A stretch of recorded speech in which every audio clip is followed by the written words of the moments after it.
What's up, everyone? Welcome back to another episode of Hot Topic here on WTCtv. That's a lot of letters to try to get Hard to out at once. say. I stumble out of WTCTV, TTC. I never get that quite right. It's tough. It's tough, man. It can be tough. It's a tongue twister for sure. Yeah, the Uh, wrestling card channel. guys, collectors, gals, everybody out there. It's another Hot Topic episode here. We are going to be talking about what is the greatest era in wrestling cards and why.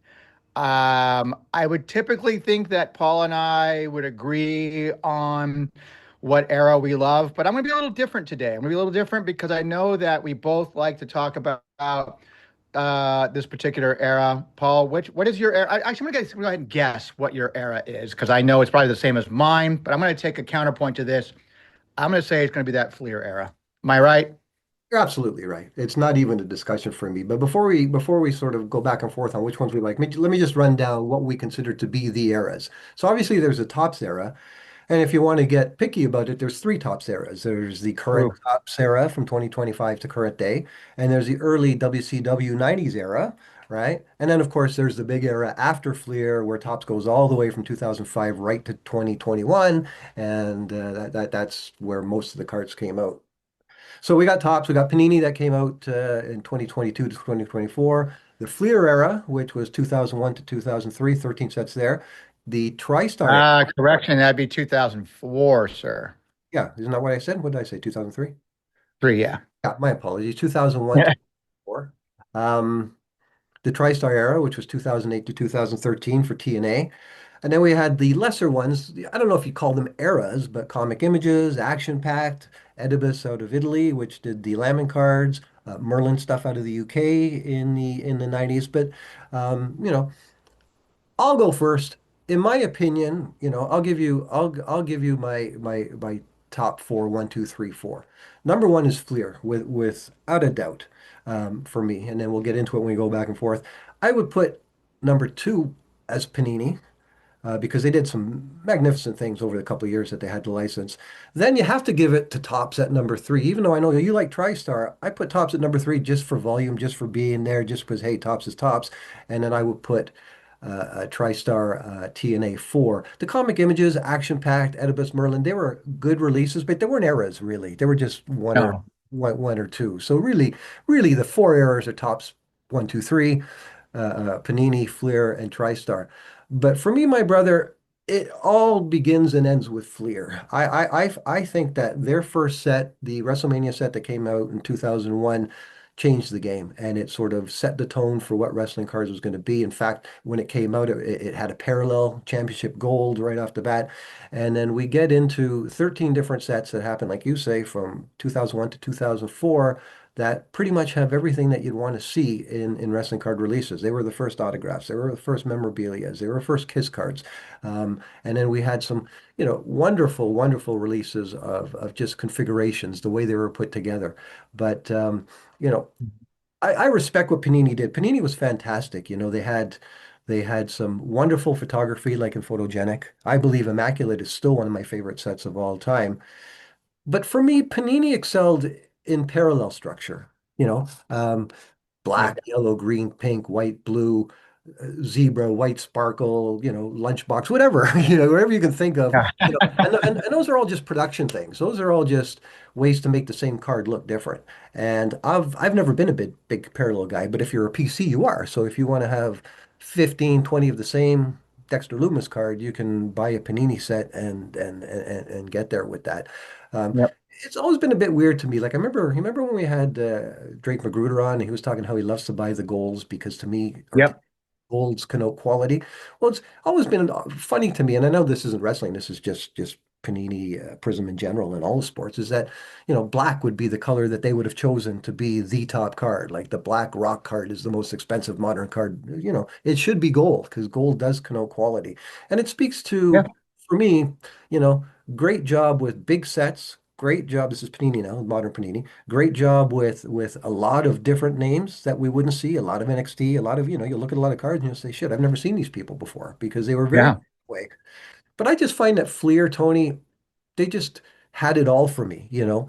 People complain, oh, the Royal Rumble with the four rookie cards wasn't the nicest looking set. We can argue that was probably the least favorite of all the designs, but some of them were just fantastic. And for me, it's like, you know, what comes first? What sort of opened the door? What is it that was built upon? You know, what was it in this hobby when they came out sort of changed the game? And for me, it was Flair. And I know some people don't see it that way. They see it as a junk wax era. They don't, you know, I see things getting worse after Flair lost the license and Topps took over. You know, they came out with a bang with Heritage and some nice parallels Hmm.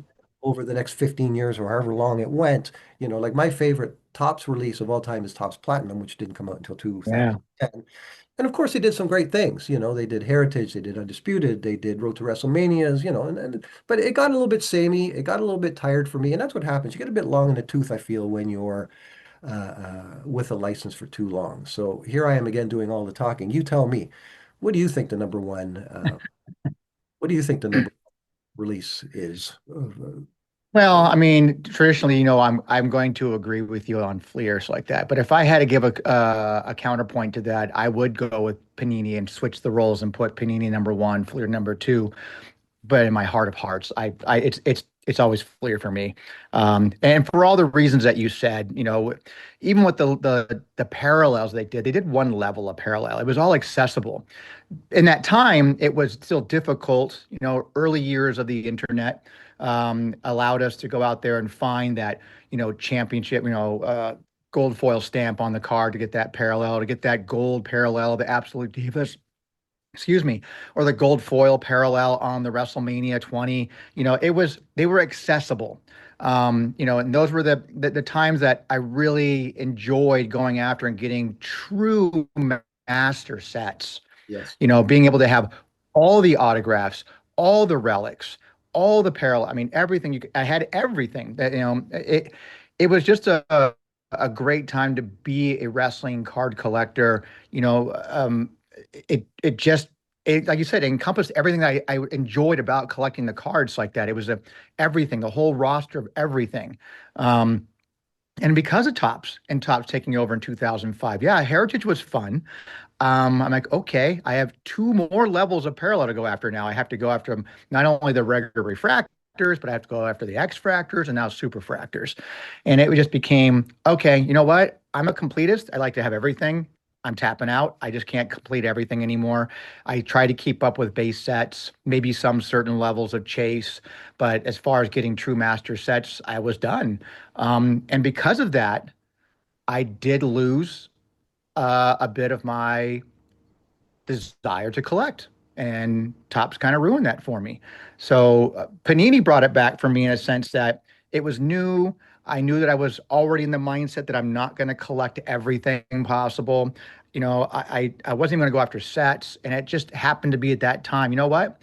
I'm just going to randomly pick this guy. And I got Dexter Loomis and I'm going to start collecting him. And that kind of fed into that, which was great. But for me, Flair is, and I told you before we started recording that I was going to go counterpoint, but Flair is the era for me. Comic Images, though, is what started it for me, though. Mhm. Comic Images to me was the crack in the door, just open a little bit of like, here's what could be with wrestling cards, from this little company that no one really hears about that does, artists, like Olivia and Jennifer Janesco, and they do Conan the Barbarian, they do stuff like that. But wrestling cards, what? And they have autographs. I haven't seen that since, the Action Pack era, and couldn't even call it an era. It's two releases. Um, I mean, without a comic images, to me, it's like without a comic images, there isn't the Fleer stuff. Without the Fleer stuff, we don't get the top stuff. Without the top stuff, we don't get. It's just one led to the next, and comic images was my gateway, and then it went right into Fleer, and then building those relationships with manufacturers at the time really helped out in being able to get that information and really get really heavily into collecting cards. It's just everything about that Fleer era, man, was awesome. Now, the flip side, too, I guess I was going to do the counterpoint of Panini. Here's why I would, if I had to vote Panini. Panini made it more massively distributed. It made wrestling cards way more accessible. Um, just its distribution levels were huge. And it started to see a little bit more mainstream advertising to get more people out there going, there's wrestling cards. I love wrestling. I should collect cards. Not at the level that Topps has taken it now since they got the license back, seeing it actually on Monday Night Raw, seeing advertisements on a PLE, just taking advantage of social media platforms and putting out there like, follow us, like this, share with three friends, being the running to get this autographed John Cena, relic card. I mean, it's a different level now, but I think Panini kicked open the modern era for future wrestling card collectors, and it's as a long time collector like you, it's fun to see that. It's frustrating at times. We both admit it's frustrating as hell. You trying to be a master base set collector and get all the inserts. It's tough. It's tough today. No doubt about it. But fuck, wrestling isn't fun collecting cards right now. Yeah. Well, consider the first set. The first Fleer set was called WrestleMania. I mentioned it had the championship gold, but then you also had a Stone Cold Steve Austin autograph, So Yep. then you had the Dudley Boys table relics. And let me say this about Fleer relics. They were real relics. They were real Yep. event worns.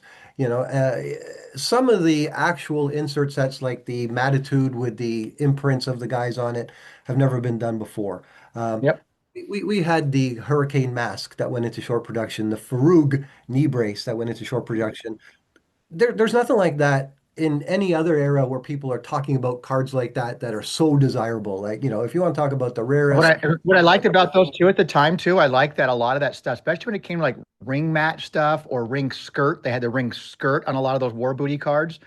They would actually have the date of the event on the yeah, back of the card, which yeah. it told you where it came from. Well, Lloyd Pollock was signed on the back of all those cards. Another thing I Yep. should mention about Topps is that even though we're at that first WrestleMania, then the Raws war, and then they quickly got into this succession of aggression, and it was three Divas sets, the Ultimate Divas, Yep. Absolute Divas 2005.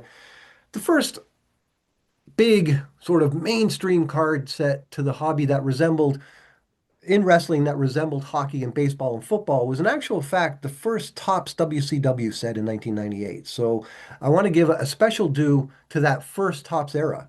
Because even though it got Hmm. a little bit long in the tooth, that first WCW set with all the autographs, with the promo cards, with the insert cards, with the stickers, that showed that wrestling could be treated like the big boys. You could buy a set Hmm. where there was a lot to collect. And then Fleer just carried on with that. They took that model that Topps had done with the WCW, and they started adding more and more. Now, of course, by the time we get to Panini, they weren't as heavy on the relics. And again, I mentioned parallels because that's where the most valuable Panini cards are the parallel cards, right? Sure. Specific parallels, specific chases, specific. And that's something, again, I don't have disdain for that. And I recognize that for if you're a personal collector, that's one of the things that keeps you in business. I just found that, you stand on the shoulders to go forward. I just felt that Fleer did pretty much everything right. There's not one Fleer set that I don't like. Um, Yeah. they were fun. But you know what? A slight note to that. You know what's actually kind of cool about that as well is that they they put out product with X amount of packs per box and X amount of cards per pack that still allowed you the opportunity to put a base set together out of one box, oftentimes, if not real close to making a base set. Maybe two boxes max would get you a complete base set. I mean, that was pretty cool to get the complete set and be done with it. And if you got lucky, you could pull an autograph. You got lucky, you pulled a relic. Um, that was a big bonus for me as a set collector. It's fun. Yeah, we've obviously moved away from that, and that's by design. That's what the Yes. manufacturers Yeah. now, that's what they want. That's what the game is different. Now it's fanatics to Hmm. breakers to end user, and we'll talk about that in a different episode about Yeah. how the products come to market and how that affects the desirability or the likability, if you will, of the cards. But I'd love to hear what some of our audience thinks. Yeah. Are we way off base here? The two of us, two guys that have been around for a bit to both, it's not much of a fun hot topic if we agree on everything. We're supposed to get at it. Yeah. But I like tops. I've always liked tops or sorry, I like Fleer the most. I mean, I like them all, obviously, because I collect them all. And, I honestly wouldn't spend the money if I really hated something. But I've collected most of it, and on the whole, if you take given the number of sets relative to sort of impact on the market, nobody touches Flair in my book, and they're the most desirable cards. Even though you're going to get Panini flawless cards that are worth considerably more, you're going to get three count cards, you're going to get national treasures that are worth a whole lot more than the most expensive Flairs. Like when you sold that Trish Stratus Divas 2005 card, I think Yep. it was for like $1,400 or something, and that was the most expensive. 60, 50. Yeah, that was the most expensive card to date ever. That you sold at that time. Um, Now, if it's not five figures, I don't even put it in our database anymore.